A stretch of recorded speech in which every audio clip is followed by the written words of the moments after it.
Have you ever wondered why people get sick? Do some people just pick it up, or they are destined to have it because of their genetics?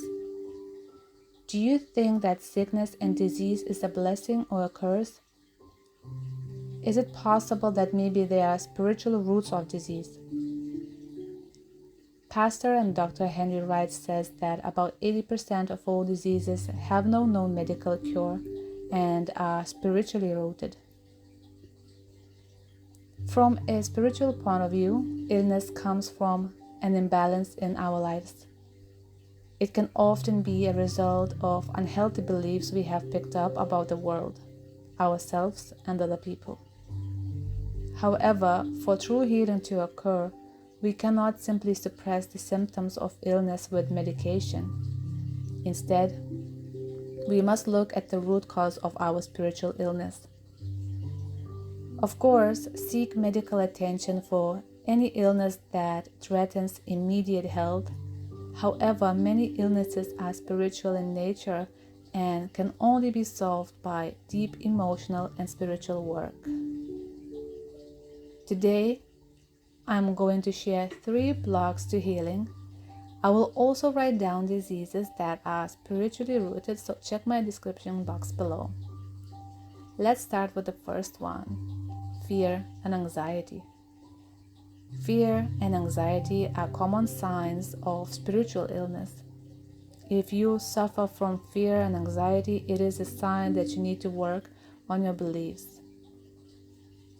We can easily pick up unhealthy beliefs, and these beliefs can have a negative effect on our lives.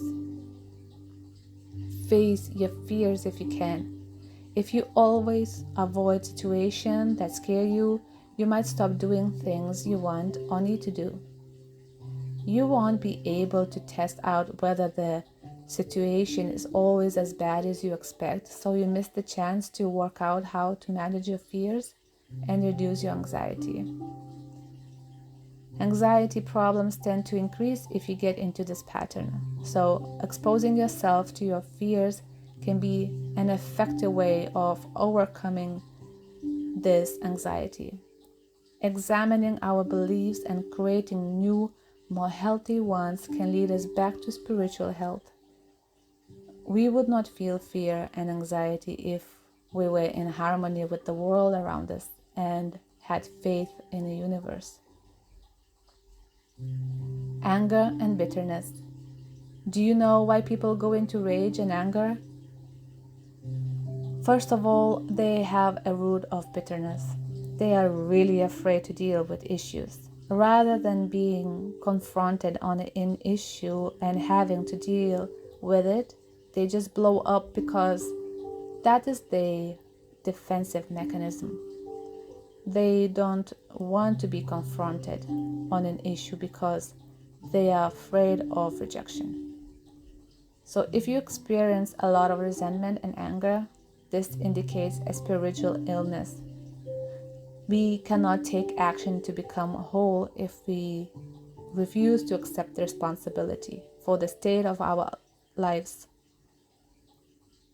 Even when we experience negative things, we always have a choice in how we respond. Responding with resentment and anger and bitterness will not lead us to spiritual and emotional health. Guilt. Guilt can be a difficult emotion to deal with. Sometimes we feel guilt when we know what the right thing to do is, but we do something else instead despite knowing the better. When you feel guilty about something that happened at some point in your life, you are holding on to a memory. Instead of focusing on guilty feelings, focus on creating a new experience that neutralizes the feeling of guilt, like correcting what made you feel guilty in the first place. Free yourself from guilt and shame and bad feelings by acknowledging that it's okay that you may feel guilty from time to time. We are not perfect and should not expect ourselves to go through life without ever making mistakes. If you are feeling guilty about something you have said or done to someone else, making amends with the person involved is often the best way to make things better. I know apologizing is never easy, and it can be particularly challenging when you are the one who needs to apologize. Making mistakes is inevitable, and apologizing afterward is essential. Instead of beating yourself up, take responsibility for your actions and make things right, and don't forget to practice self-forgiveness. When we remove these blocks that are in the way and learn how to love God and love ourselves again, healing on this level can begin to come forth.